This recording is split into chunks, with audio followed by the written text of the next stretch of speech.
Hello viewers and welcome to another edition of Formula One Talk, and I'll be going over the talking points of the 2013 Monaco Grand Prix. But before I begin, I must apologise for the show not being uploaded yesterday, and that is because I've decided to make a change to the schedule of the uploading and obviously the recording of it. What I'm wanting to do is record what I'm saying to you, and have no background noise whatsoever. And the best time to do that is on a Tuesday after the Grand Prix. So from now on, Formula One Talk will be available on Tuesdays. And as in the last edition, you're not going to get any script reading from me. It's just not worth it for the amount of views I'm getting. If you want script reading from me, encourage other people to subscribe, watch the channel, watch these videos. Anyway, we'll kick it off with some problems for Jules Bianchi. He started from the pit lane after having trouble getting off on the installation lap. Not a good start really from him, although everyone managed to get away cleanly, which is a surprise at Monaco. You're just not used to drivers getting off cleanly and, you know, keeping going cleanly into the first couple of corners. But everyone got away cleanly, and it was, you know, people staying in their grid positions. It was a bit boring, to be honest.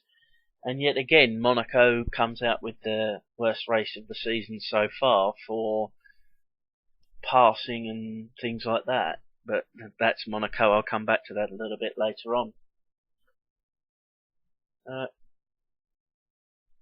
Caterham of Guido van der Garde and the Williams of Pastor Maldonado had a little bit of contact early on, but nothing too strenuous.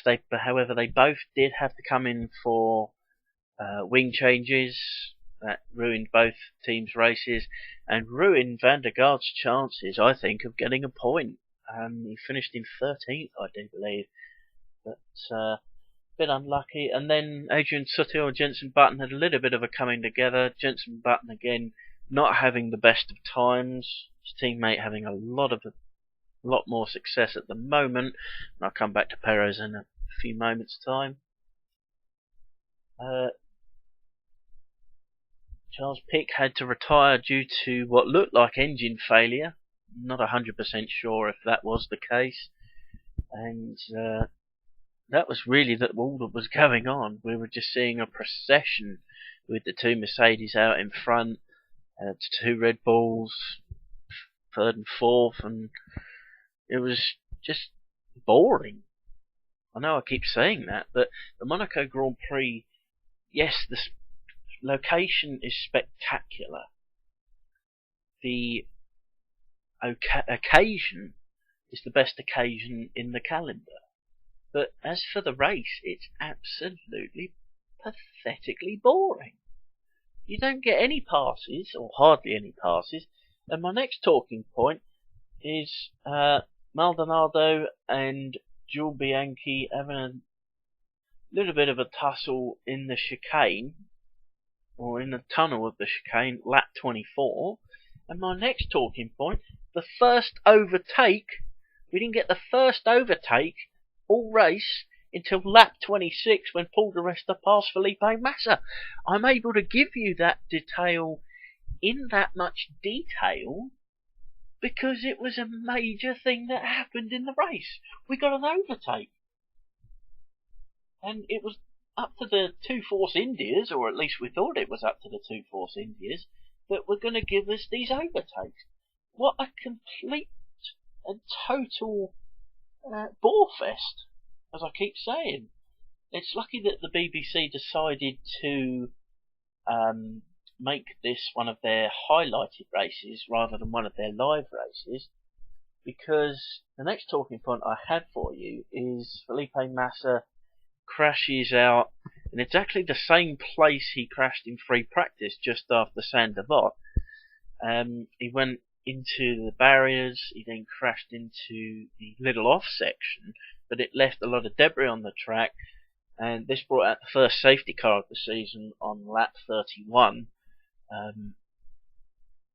And it wasn't long before we had the second one, because usually what happens at Monaco is you get a safety car, then when the tyres are cooling down, they've cooled down, and they get all the debris cleared and the car cleared, because they're the best marshals in the world at Monaco. They absolutely have to be. They've got no choice but to be.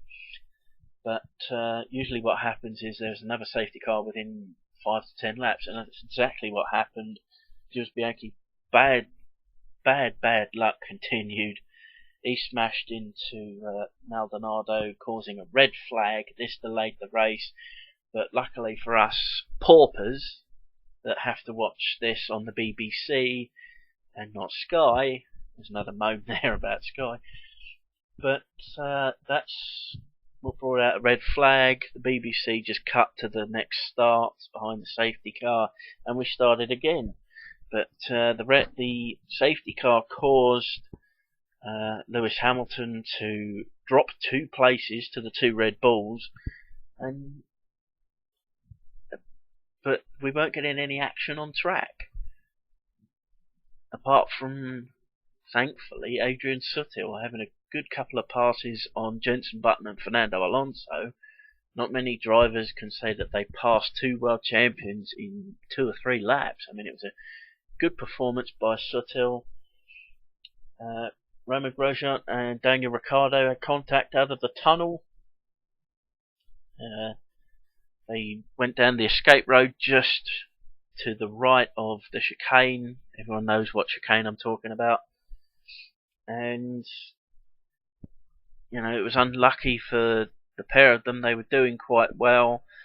Grosjean may hit Ricciardo in his rear wing, caused Grosjean to not finish, caused Ricciardo to not finish. They both retired with suspension damage, things like that. And incidentally, that's what happened to Felipe Massa as well, after looking at online reports. And that was more or less it, action-wise, for the day, apart from one of the most eager drivers in Formula 1 at the moment, and that is McLaren's Sergio Perez.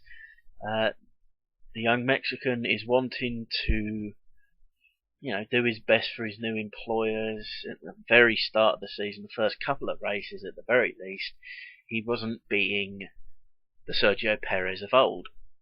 And he's been frustrating Jenson Button, his more experienced teammate, tenfold, and he was again by driving Jenson very close to the wall. It was very dangerous driving from Perez to do that to Jenson, and these are teammates. He tried to pass Fernando Alonso at the chicane outside of the tunnel. It's basically one of 2 places you're going to pass at Monaco, so that's where all the passing action is going to be. But he tried passing Fernando, and he didn't give Fernando any room, and Fernando had to cut across the chicane. And in my opinion, and this is from a long-time Ferrari fan, so you'll understand why it sounds a little bit biased, but you have to understand that in Formula 1, you either make a pass or you don't. And I remember what the great Ayrton Senna used to say is, if I'm coming through, I'm going to leave the decision about if we crash up to you, because I'm going to take your position if I'm behind you. And let's be honest about it. The McLaren Hondas of the 80s and very early 90s weren't usually behind anybody. They were right at the front, and I'll come back to that in a few moments' time as well. But Perez didn't give Fernando any room. Fernando was judged to not give Perez any room, and incidentally Fernando had to let Perez pass him. Now, I don't personally understand it. It should have been the other way round. Fernando should have been waved through as soon as Perez had passed him, because he didn't give him enough room, but the judges ruled, or the stewards ruled, that Fernando was in the wrong and Perez was in the right. That wasn't the case, however, later on when Perez tried to pass Kimi Raikkonen of Lotus at exactly the same area. Kimi was not doing as well as he had been, but then again no one was, apart from the Mercedes and the Red Bulls, who were streaking out in front. You couldn't really do anything about the top 4 positions. They were going to go to the Red Bulls and the Mercedes. 1, 2, 3, 4. It was just a race of who was going to come 5th, basically. I'll tell you the race results in a moment or 3.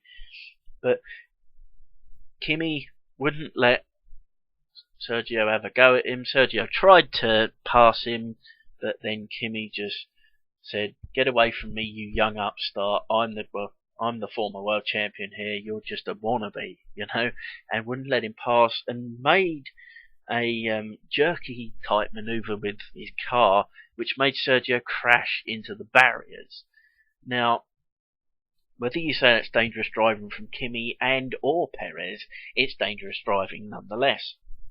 But you have to say that Perez has been, on the cusp of dangerous driving for a couple of races now. He's been on the edge, so to speak, by doing that to his teammate in the last few races. He's been doing it to Jensen in this race. He did it to Fernando in this race, and he tried to do a dangerous passing maneuver. Tried to perform a dangerous passing maneuver on Raikkonen, and you have to say that is dangerous driving. You can give a driver leeway at other tracks, with specific open plan off areas.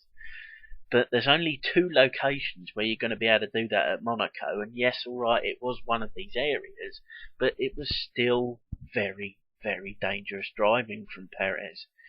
And after the race, Raikkonen said, well, Perez needs to, quite frankly, be punched in the face. Now, we don't hear that from sportsmen these days.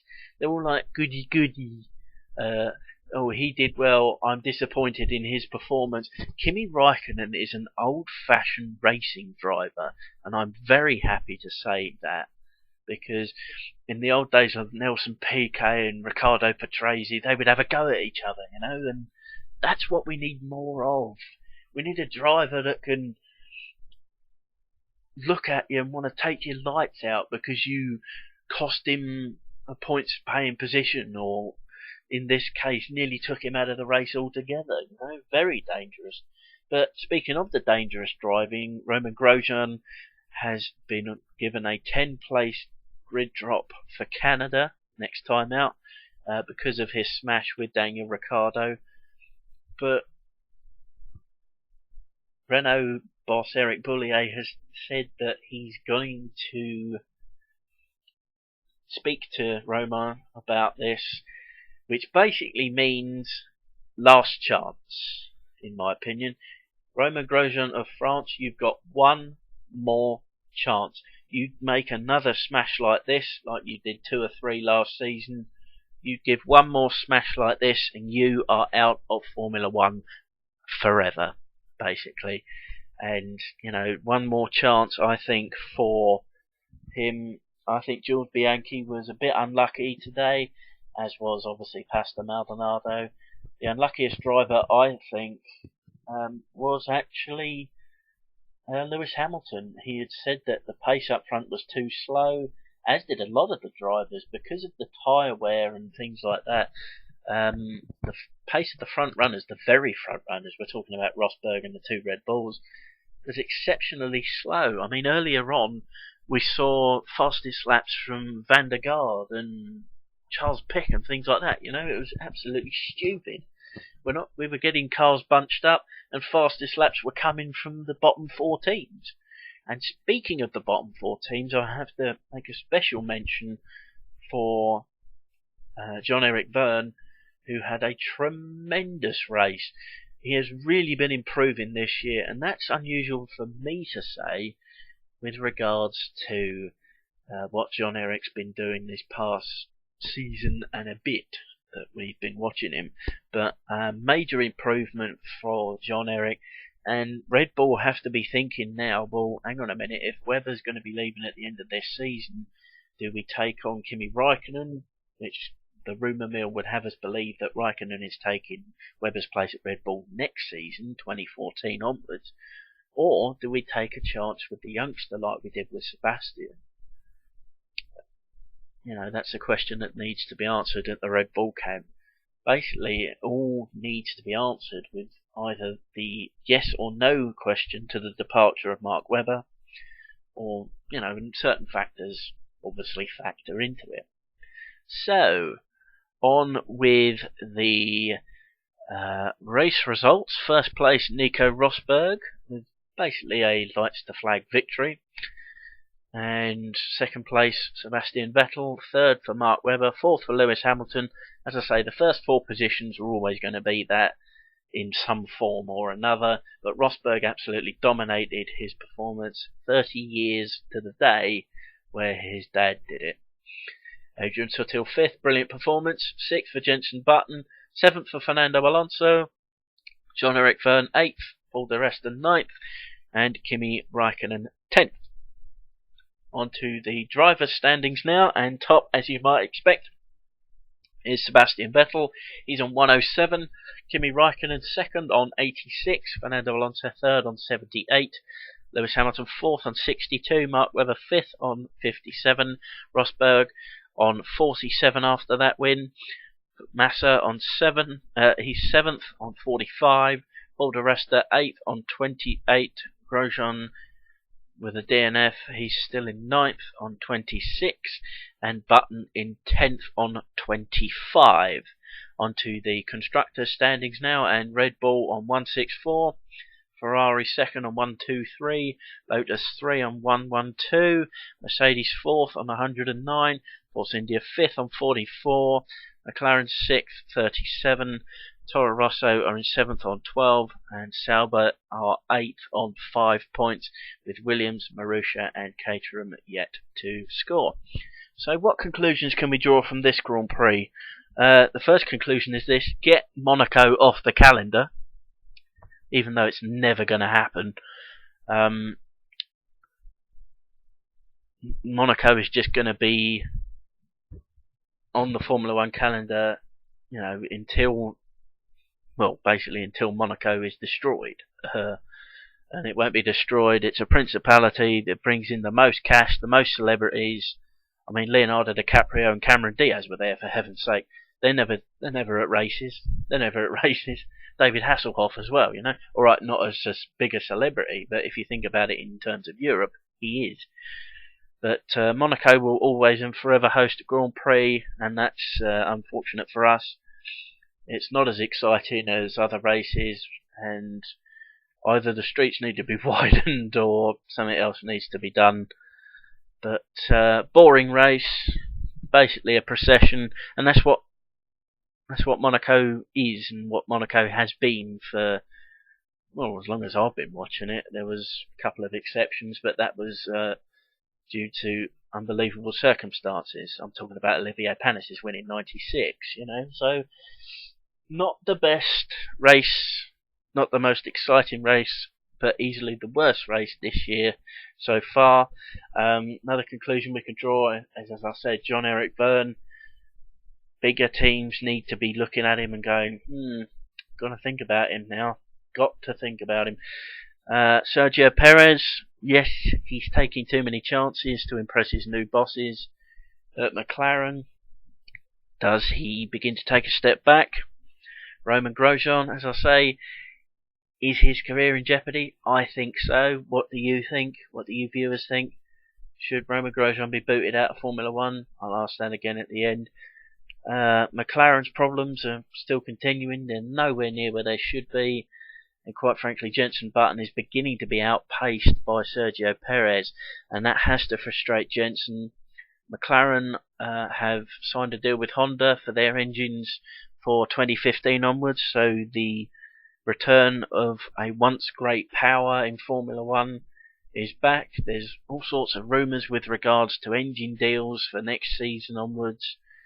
For instance, Toro Rosso getting Renault engines, and Williams going to Ford or something like that. It's all messed up, but I'll give you some sort of mid-season news break with all of that in the next few months or so. But that's more or less it for this edition of Formula One Talk. Again, I apologise for the length, but I'm not going to write a script for the amount of views I'm getting. And this has been recorded for the first time with just a normal microphone. I found one from an old dictaphone I once had, and that's what I'm recording this with. And hopefully there's not too much difference between this recording and the one from a PS3. This one is going obviously direct to a PC, so hopefully the process will be easier. But then again, so that's it. Thank you for watching. For those of you that do each and every time, post us your thoughts on the Perez situation, on the Grosjean situation. There is some doubt actually as to the legality of the race result, because there was a protest by Ferrari and Red Bull over the 10,000 kilometer tyre test or 1,000 kilometer tyre test that Mercedes took part in with Pirelli. They used a current car and a current driver, and that's what they're protesting about. Mercedes tyre problems. They've had an extra 10 kilometers of testing, or an extra 10,000 kilometers of testing with the tyres, and that's why Red Bull and Ferrari think Mercedes are doing as well as they are. But we'll just have to see what comes of that. The FIA have said that they are going to be investigating what's going on with Mercedes. I don't think Rosberg's win is in danger, but I do, however, believe that Rosberg's and Hamilton's constructor points could be at stake, and they could be disqualified from the Constructors' Championship if needs be, or a hefty fine. Now, I think the more damaging aspect, or the more damaging punishment, if one is deemed to be worthy by the FIA, is probably a points disqualification, a constructor point disqualification. It's not up to the drivers to make those decisions, so you can't really penalise the drivers, but you can penalise the team. All their constructor points, hefty fine, or possibly a combination of both. You can't penalise points from Lewis and or Nico. It's not their fault, it's the team's fault. They've taken advantage of a so-called loophole in the regulations, but the regulations are quite clear that you're not allowed to test unless it's an all-team test. Now, if Red Bull were given the same sort of opportunities, they would find a lot more performance, and that's the worrying thing here. If Red Bull finally get their hands on a car that can dominate, like in 2011, Formula One becomes like the Monaco Grand Prix, a little bit boring. But you have to say that the tyre degradation in Formula One at the moment is a big issue. But anyway, that's definitely it now. I thank you for watching, and I'll see you next time for more Formula One talk after the Canadian Grand Prix. Thanks for watching.